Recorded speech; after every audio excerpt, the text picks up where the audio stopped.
vocês estão falando de Dorival Júnior aí, mas primeiro eu estou perguntando a você que está me assistindo. Você é a favor da permanência ou não é a favor da permanência de Dorival Júnior? Mas digo por quê. Olha, eu sou a favor por isso, isso e isso. Eu não sou a favor por isso, isso e isso. É sempre importante a gente dizer, né, o porquê a gente acha X ou Y. Nação Rubro-Negra, obrigado aí pelo feedback, que está dizendo agora tudo ok. Pois é, a internet, vocês sabem como é que é, né? Ela dá uma oscilada daqui e dali, o importante é a gente seguir tocando o barco e passando as notícias para vocês. Dorival Júnior, a produção colocou, tá aqui, ó. Tá encostado no dedinho do Dorival Júnior. Tá? Aí. Alô, Dorival! Olha, a questão é a seguinte, o empresário do Dorival já conversou com o Flamengo. O Dorival já tinha um interesse em permanecer. O Flamengo tinha um interesse em que o Dorival permanecesse, tá? Isso a gente já sabia. Eu mesmo entrevistei o Lucas Silvestre, ainda no campo de jogo lá em Guayaquil, logo após o título da Libertadores. Entrevistei o Lucas e perguntei, e aí? E agora? Renova ou não renova? A resposta do Lucas para mim foi a seguinte, abre aspas aí, lá em campo de jogo, tá? Abre aspas para o Lucas. Se o Landim tivesse a caneta e o papel aqui nesse momento, a gente já assinava a renovação. Fecha aspas.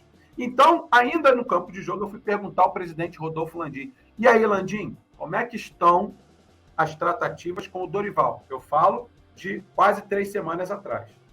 Lá no campo de jogo, após o título da Libertadores em Guayaquil. Landim, olha, Bruno, a gente ainda não conversou porque estávamos em retas finais de Copa do Brasil e Libertadores. Agora é momento de tratar, mas é interesse do Flamengo que o Dorival permaneça. Portanto, os títulos aconteceram, o futebol acabou em 2022 e aí as conversas começaram, as tais conversas. A gente já sabia que existia o interesse do Flamengo em permanecer com o Dorival e que existia o interesse do Dorival em permanecer com o Flamengo. Agora as conversas aconteceram e elas estão totalmente adiantadas. Já foi, inclusive, definido o tempo de contrato para o Dorival Júnior. Mais 2 anos, até o final de 2024. E vai existir aí nesse contrato, nesse novo contrato de permanência do Dorival, por mais 2 anos, uma cláusula de que ele pode sair ao final de 2023, 0,800, sem ninguém pagar nada para ninguém. Essa é a situação do Dorival. Definido. Dorival quer, o Flamengo quer, 2 anos de contrato até o final de 2024. Dorival será o treinador do Flamengo, desde que, claro, faça um grande trabalho nesse período. E é o que todos nós esperamos. É aquilo. Vestiu a camisa do Flamengo, a gente torce para dar certo. Seja jogador, seja o roupeiro, seja o porteiro, seja o treinador. É assim que funciona. A gente torce para dar certo. Inclusive, eu quero saber a opinião de vocês. O que vocês acham do Dorival Júnior? Queriam que ele permanecesse? O homem vai permanecer. Mais 2 anos de contrato com o Flamengo. Minha opinião.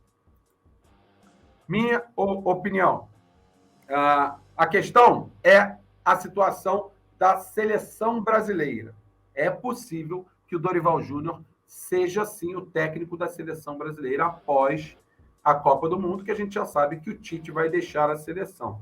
E o Francisco Noveleto, exatamente, o vice-presidente da CBF, né, ele deu uma entrevista recente à Rádio Grenal, é uma rádio que faz Grêmio Internacional, lá no Rio Grande do Sul, por isso chama Rádio Grenal, né, em que ele diz de maneira muito clara, abre aspas aí, Dorival é a bola da vez, fecha aspas, já que ele foi questionado, né, pela Rádio Grenal sobre o próximo treinador da seleção brasileira. E o vice-presidente da CBF disse que Dorival é a bola da vez. Porém, o Yuri Reis está dizendo aqui no chat, mas já estava definido o Mano Menezes.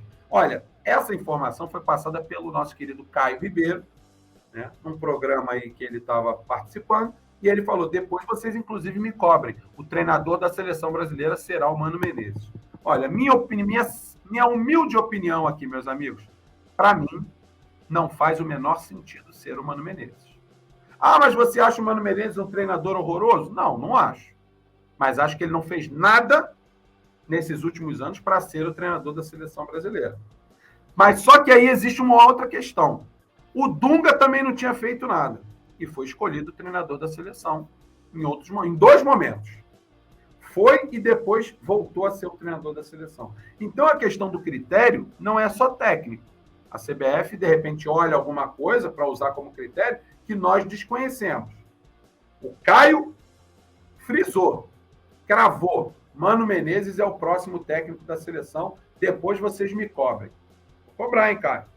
Gosto pra caramba de você. Já tivemos a oportunidade de trocar uma ideia lá no Maracanã, mas vou cobrar, porque isso é uma informação importante. Mas o vice-presidente da CBF, né, acabou de dizer, em entrevista recente, que o Dorival é a bola da vez. E aí não saberemos como será o futuro de Dorival Júnior. O Flamengo renovou, ou vai renovar.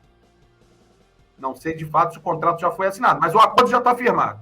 Dorival será o treinador do Flamengo nos próximos 2 anos. Agora, um convite da seleção brasileira, com certeza, balança qualquer treinador na face da terra, seja no Brasil, seja no exterior. Vamos ver qual será o futuro de Dorival. Permanecendo aqui, o que você acha?